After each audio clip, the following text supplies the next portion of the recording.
Hello friends, welcome back to my channel. तो आज की इस वीडियो में आप कुछ ऐसे इंस्ट्रूमेंट के बारे में जानने वाले हैं जिसके बारे में आपने जाना होगा, सुना होगा, देखा भी होगा, लेकिन उसके नाम में आप बहुत ज़्यादा कंफ्यूज होते होंगे।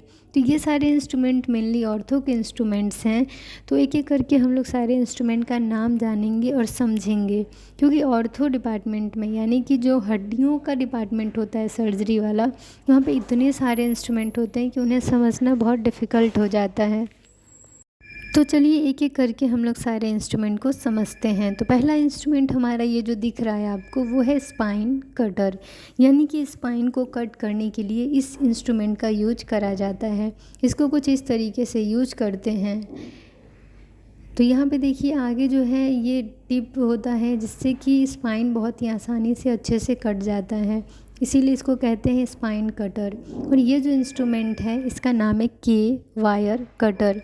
यानी कि इसका जो है मेनली काम वो इस तरीके के वायर, यानी इस वायर को कहते हैं के वायर।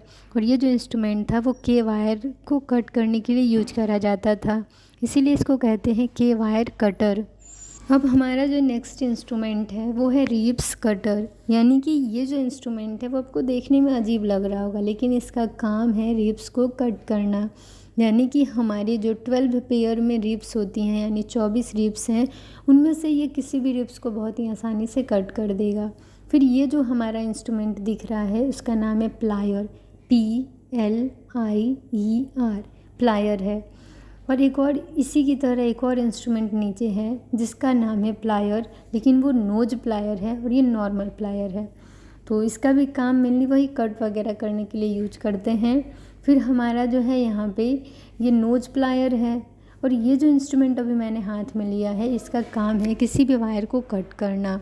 ठीक है, तो ये मेनली वायर्स को कट करने के लिए यूज करते हैं, इसीलिए इसका नाम है वायर कटर। इसके बाद मैंने जो भी हाथ में इंस्ट्रूमेंट ले रखा है वो है कॉकर। मेनली क्लैम्प करने के लिए यूज करते हैं, कॉकर है। अगर इसे हम लोग अच्छे से ओपन करके देखें तो ये कुछ इस तरीके का दिखेगा। तो इसको ओपन करके दिखाते हैं। तो इसके एक पार्ट में, यानी कि इसका जो है टिप, एक टिप पे होगा ग्रूव और एक टिप पे होगा टूथ, यानी दांत बने होंगे, जिससे कि ये बहुत ही अच्छे से फिक्स हो जाएगा। यानी कि ये जो है हमारा वो कॉकर इंस्ट्रूमेंट है। नेक्स्ट अभी जो मैं इंस्ट्रूमेंट आप लोग को दिखा रही हूँ इसका नाम है नीडल होल्डर, या फिर इससे जो है वायर्स को होल्ड भी करा जाता है। ठीक है, ये जो वायर्स होते हैं वो नॉर्मली थ्रेड के नहीं होते हैं, स्टील के होते हैं या फिर अलग अलग मेटल के बने होते हैं। यहाँ पे जो भी मैं आपको इंस्ट्रूमेंट दिखा रही हूँ ये आपका है स्किन हुक रिट्रैक्टर, एक ट्रैकियल हुक रिट्रैक्टर। ठीक है, इसमें आपको एक शार्प पॉइंटेड दिख रहा होगा, तो और एक थोड़ा सा जो है वो मोटा सा दिख रहा होगा टिप। तो इसमें एक जो है वो है स्किन हुक रिट्रैक्टर और एक आपका है ट्रैकियल हुक रिट्रैक्टर। एक है आपका ट्रैकियल हुक रिट्रैक्टर जो कि यहाँ पे देखिए दो दिख रहे हैं, एक एकदम फाइन पॉइंटेड आपका टिप दिख रहा है रिट्रैक्टर का, और एक इस तरीके का मोटा है। तो नाम इसका याद रखिए कि स्किन हुक रिट्रैक्टर, एक है ट्रैकियल हुक रिट्रैक्टर। अब हमारा नेक्स्ट इंस्ट्रूमेंट है स्पैचुला। ये जो मैंने अभी हाथ में ले रखा है इसका नाम है स्पैचुला। ये भी अलग अलग साइज़ में अवेलेबल होता है।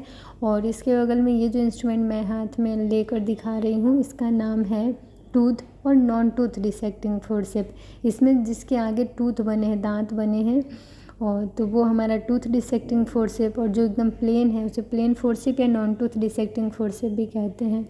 ये जो मैंने हाथ में इंस्ट्रूमेंट ले रखा है इसका नाम है ट्रैकियल डायलेटर। यहाँ पे दो ट्रैकियल डायलेटर रखे हुए हैं, तो ओपन में यूज होता है और पीसीटी में यूज होता है ट्रैकियल डायलेटर। ठीक है, तो एक ओपन के लिए है और एक पीसीटी के लिए है। तो ये था हमारा ट्रैकियल डायलेटर। इसके पास भी जो है और भी फोर्सेप्स रखे हुए हैं जो कि नॉन टूथ और टूथ ही हैं। तो इसको स्किप करके हम लोग और सारे जो इंस्ट्रूमेंट हैं उसके बारे में भी अच्छे से जान लेते हैं। तो अब हमारा जो नेक्स्ट इंस्ट्रूमेंट है वो सारे रिट्रैक्टर्स हैं। तो ये रिट्रैक्टर्स ये मत सोचिएगा कि ऑर्थो में ही यूज होते हैं।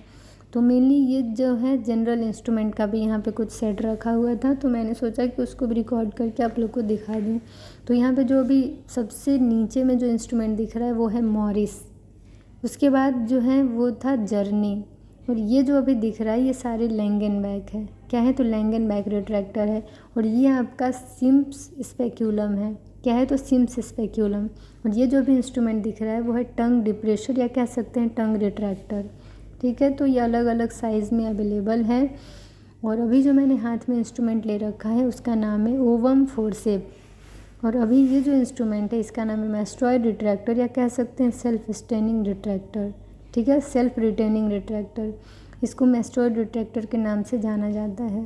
फिर अभी जो हम इंस्ट्रूमेंट हाथ में ले रखे हैं उसका नाम है माउथ गैग, यानी कि माउथ को ओपन करने के लिए, क्योंकि जो सर्जरी के दौरान पेशेंट तो बेहोश रहेगा तो वो अपने से मुंह खोल के तो रहेगा नहीं, और इसीलिए माउथ गैग का यूज करते हैं माउथ को ओपन करने के लिए, रिट्रैक्शन के लिए मेनली।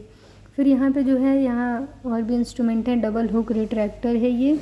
और ये जो भी मैंने हाथ में ले रखा है यहाँ पे आते हैं आपके ऑस्टियोटोम है, और फिर बगल में चीजेल हैं, फिर पेरियोस्टियम एलिवेटर हैं। तो ये सारे इंस्ट्रूमेंट हैं हमारे।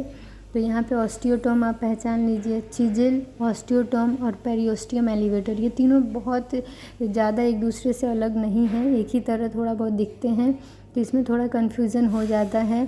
तो पेरियोस्टियम हो गया, चीजेल हो गया, और जो है हमारा और भी इंस्ट्रूमेंट है, एक एक करके उनको भी दिखाएंगे। और ये के वायर का बंडल है, इसमें वो जो मैंने वायर दिखाया था वो सारे इसी में रखे होते हैं, ये जो के वायर हैं। तो के वायर एक ही साथ इस वाले बॉक्स में रखे रहते हैं, तो इसीलिए इसको कहा है के वायर बंडल। तो यहाँ पे चीजेल हो गया, पेरियोस्टियम हो गया। अब आपको दिखाते हैं, सॉरी, चीजेल हो गया और ऑस्टियोटोम हो गया। अब नेक्स्ट जो हमारा इंस्ट्रूमेंट दिखाएंगे वो है टी हैंडल। ये है टी हैंडल। इस इंस्ट्रूमेंट का नाम मेनली आप ओटी में रहेंगे तो टी हैंडल कह के आपसे मंगवाया जाएगा, या आपसे कोई भी मांगे तो ये है टी हैंडल इंस्ट्रूमेंट। तो अब हमारा जो नेक्स्ट है वो है पेरियोस्टियम एलिवेटर। इस इंस्ट्रूमेंट का नाम है पेरियोस्टियम एलिवेटर। तो इस तरीके से ये सारे हमारे बहुत ज़्यादा ही कन्फ्यूज़न वाले इंस्ट्रूमेंट्स हैं। जो ये सब देख लिया सीख लिया उनके लिए इजी है, लेकिन जो नए नए होते हैं वो इतने सारे ऑर्थो के इंस्ट्रूमेंट को देख के बहुत ज़्यादा कन्फ्यूज़ हो जाते हैं। दूसरों की क्या बात करें, हम लोग खुद ही कन्फ्यूज़ हो जाते हैं। लेकिन ये सारे इंस्ट्रूमेंट को याद करना ज़रूरी है। तो एक एक करके मैंने सारे इंस्ट्रूमेंट का नाम आप लोगों के साथ शेयर करा है। कोई भी कन्फ्यूज़न हो तो आप सर्च कर सकते हैं, और उसका एक ही इंस्ट्रूमेंट के और भी नाम होते हैं जो कि आपको नेट पे मिलेगा, और अलग अलग ओटीज़ में कुछ अलग नाम से भी पुकारे जाते हैं। तो उसमें कन्फ्यूज़न नहीं होना है, उसमें आपको कोई भी कन्फ्यूज़न नहीं होना चाहिए। कन्फ्यूज्ड मत होइएगा, आप सारे इंस्ट्रूमेंट को पहचान लीजिए। तो इस वीडियो को यहीं पे एंड करते हैं। मैं उम्मीद करती हूँ ये वीडियो आप लोग के लिए हेल्पफुल होगा। तो thank you for watching my video. Channel पे नए हैं तो चैनल को सब्सक्राइब करिए, बेल आइकन को प्रेस करिए, ताकि आपको सारी लेटेस्ट वीडियो की अपडेट्स मिलती रहें। और कमेंट सेक्शन में कमेंट ज़रूर करें कि किस टॉपिक पे आपको वीडियो चाहिए, किस मशीन का, किस सर्जरी का, किस इंस्ट्रूमेंट का आपको डेमोन्स्ट्रेशन चाहिए। तो thank you, bye, take care. मिलते हैं नेक्स्ट वीडियो में नए नए टॉपिक्स के साथ, नए नए कंटेंट के साथ।